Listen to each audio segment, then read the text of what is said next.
And we're back. Wow, that was fun. We just wrapped up the first segment on Rich's beautiful yacht, and now we've taken a short ride over to his gorgeous home in Kirkland to dive into the next series of questions. Rich, the next question that I'm actually the most excited about, which is the big why. You had an incredible 13-year run at Washington First, and you decided, and I'm sure it wasn't like a snap decision. I'm sure there was a lot of thought process that went into it. But after 13 years of being the #1 loan officer for that company, you decided to leave it and start your own mortgage bank, which I know a lot of guys who have talked about doing it, but you've actually did it. And now 2 years later, you're absolutely killing it. So please walk us through that thought process and kind of where you're at now with it. Well, yeah, I mean, it's something that I thought about like years before. Okay. Right? And so, you know, for some reason or another, life happens, you have kids or whatever. There's always a reason. I think there's always a reason not to do something. Okay. Right? There's no right time. It just came down to realizing your own self-worth. You know, and everybody in this business tries to get recruited or whatever. Yeah. And then it just, you know, dawning on me, I'm like, hold on, what's the worst that could happen here? Again, we go back to just doing what we were doing before. I'm the kind of person that if there's an opportunity there that to take a little bit of a risk, you know, just to see that through, to see what that looks like, you know, I'm probably going to do that. Frankly, you know, I had the right people that wanted to come with me. I really see them as family. And how many lives we could change. We could better our own lives while bettering others. Sure. And not just clients. We do that every day. And, you know, helping the people around me in my life that have always been there for me, that I really truly see as family. Yeah. Everybody in our organization, I sincerely care for. I really do. Yeah. It's great to see others succeed. Seeing others succeed in giving is actually selfish because I enjoy it so much. Yeah. Right? And so it's, you know, what's the worst that's going to happen? Sure. You know, the high road is the road less traveled, and it's fun. There's not a lot of people on it. So many people talk themselves out of doing something. Sure. And so, yeah, what's the worst that could happen? We go back to doing what we're doing. Which wasn't that bad. No, it was great. You know, a lot of people would at the time would say like, "Well, what are you doing? It's like, you know, you're doing great and whatever." And it's like, well, you know, we can always go back and do that, but look at the opportunity that we have. So with that, I'd like to just to dive in on how big of a decision that probably was for you. It was a huge because decision. at that point in time, you were making 7 figures, right? Yeah, in multiple years. And had my team dialed and doing great, and you know, why would you want to deviate from that? Sure. And it just comes down to, you know, what we talked about in the last segment, is that I had gotten too comfortable. That's big. You know, That's big. I had gotten too comfortable, and there wasn't the passion there anymore. Of course, I love going to work and succeeding and, you know, doing deals and stuff like that, but it wasn't something that I would call, you know, a true passion of a way of living that really gets a hold of you, that you believe in, that you're, you know, I don't perceive it as I'm not working, I'm building. That's beautiful. You know, That's beautiful. I'm building something, and then I'm taking other people along with me for that too, right? I'm seeing other people succeed. That's fantastic. That I care about, that I've known for years. And so there's nothing more fulfilling than seeing somebody that's maybe new to the industry that has the intangibles, the heart, the moral compass of wanting to do the right thing. You know, you can teach someone to calculate a debt ratio or to key in on a lead source or whatever. You can't teach someone to do the right thing or to have ambition. Sure. Right? And so it's seeing that in someone and then giving them the tools they need to succeed. I honestly perceive my job, number one, is to give people the tools that they need to succeed. And their job is to go succeed. Wow. And it's just that simple. That's fantastic. Yeah. So where you're at today, and I'm sure once upon a time when you were thinking through whether or not you wanted to do this, and then actually making the decision, you know what, I'm going to leave what's comfortable. It's working, but I'm comfortable. It's time for a new ride. Is it what you thought it would be, or is it better? It's better. Is it better? Yeah. In what way? It's better. What's much more fulfilling than I ever thought it would be. Okay. You know, you don't realize how, I guess, it's not that I wasn't happy. It's just that I wasn't challenged. You know, you get out of something and you realize, gosh, you know, there's so much more to my purpose. You know, ultimately, I think everybody wants to live a life with purpose. Yes. That's really what it's all about. Yes. And you talk about success or whatever. What does that mean? What does success mean? Is that a number? Is that personal relationships? To me, it's balance. It's Okay. all of those things. Yeah. And so, you know, I wasn't truly successful then because I didn't have the balance that I wanted, right? You know, you can chase money or whatever. There's always somebody with less, there's always somebody with more. You know, at the end of the day, it's you looking yourself in the mirror and say, did I give everything I could today to myself? Did I cheat myself today? Sure. Right?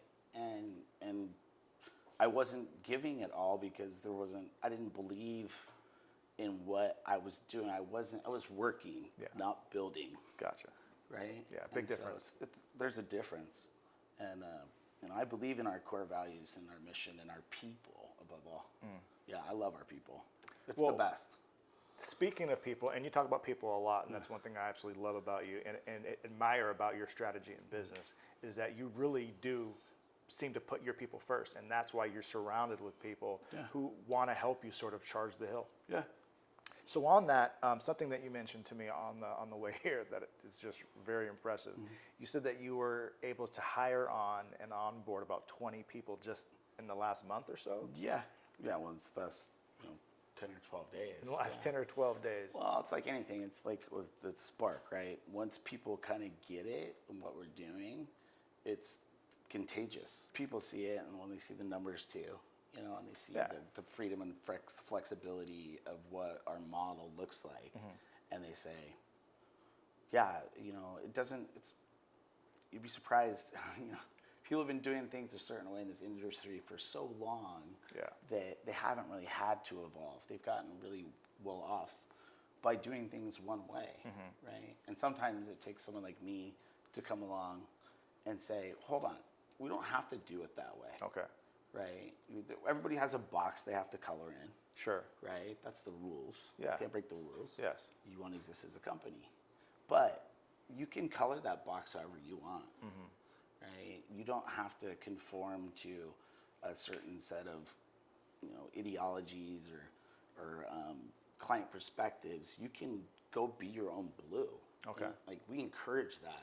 You know, I think that we're probably one of the most diverse group of people that I've ever seen in the industry. Interesting. And I think we draw great strengths from that. It's a melting pot of ideas and strategies, and everybody, I think, borrows a little bit from everybody else. Yeah, that's fantastic. Is that something that you set out to do, or is that something that just sort of evolved and just happened based on what you were doing? You just attracted those types of people. Well, I mean, it's an attractive thing once people see what you're doing. Yeah. Like, oh gosh, you know, the business is hard enough, right? You don't.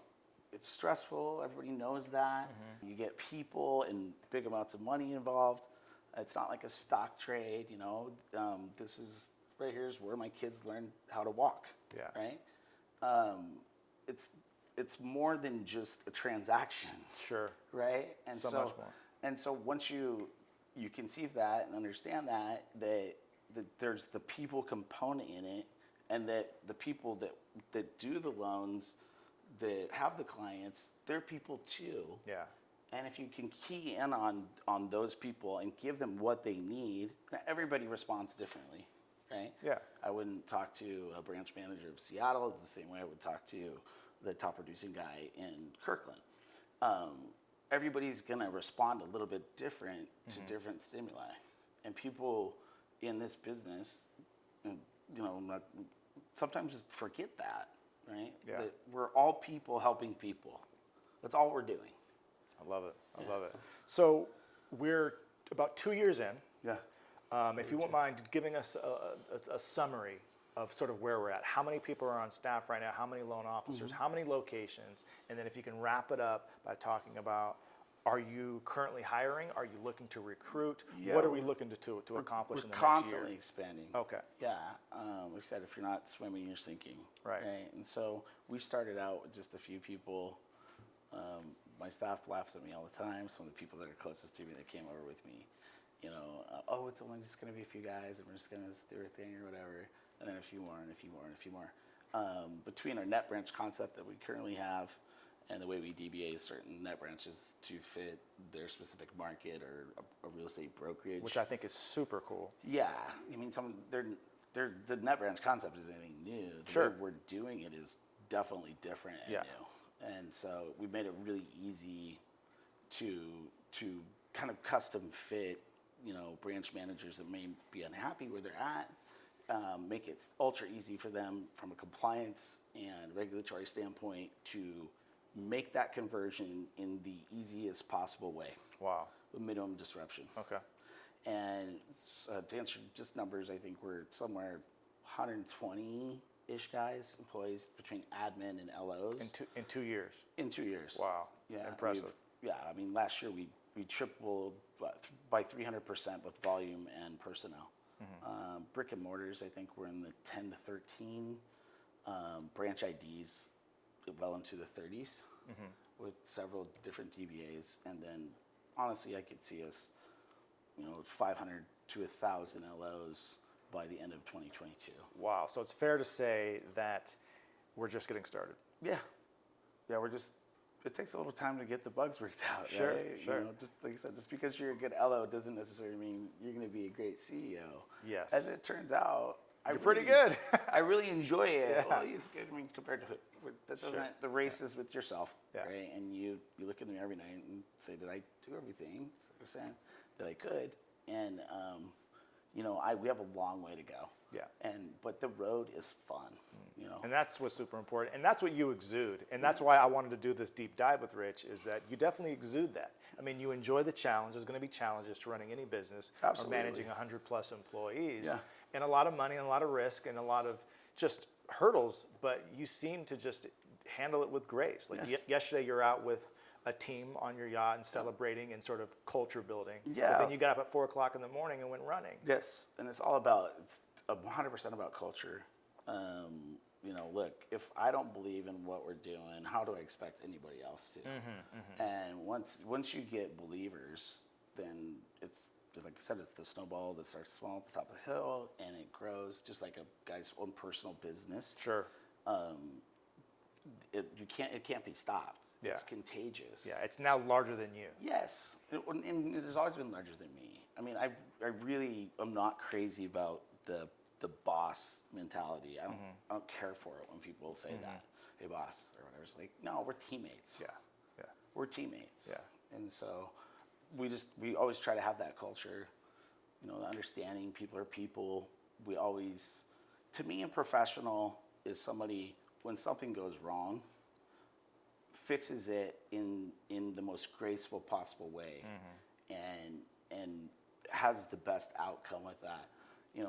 Like I said, we don't get paid for the easy calls; we get paid for the hard ones. Yeah. Hazard pay. Yeah, and making that right with that person or client or third party there, whatever that looks like. Yeah. What are we going to do to fix the problem? Sure. So we can take care of our clients. Ultimately, that's Yeah. the lifeblood of us. Sure. We can't exist without them. Yes. And they're people just like we're people. It's just always about making it right and doing the right thing. Excellent. Last question. This is something that you said to me that really caught me off guard. We're hanging out on your yacht, having a good conversation, sort of talking about some of the things that we might want to incorporate into this interview. And you said something to me. You said, "I smile on the world," or "I smile on the universe, and the universe smiles back." That makes so much sense. Walk me through, what do you mean by that specifically? I find great comfort in the fact that in an ever-changing world that you can't predict, man has this ability to think that he can know exactly what's coming in him. And of course, everybody has a plan. I would say people don't plan to fail; they fail to plan. There you go. But it's the thing that hits you on Tuesday at 4 o'clock that you never possibly conceived of, that are the game changers, right? Yeah. I take great, comfort in the fact that I can control how I react to every situation, 100%. In a Yes. world that you can't really control, Too much. you think you can, Yeah. but I know one thing 100% that I have 100% control over, and it's so comforting to me is how do I react to a situation? Yeah. Is that a positive or is that a negative? And I mean, like, lemons to lemonade. I mean, it's really that simple. Sure. React to it in a positive light. Okay, what are the good things about this situation? Yeah. What can we do to make this a positive outcome for our staff, for our clients, for the industry as a whole? You know, and I believe it.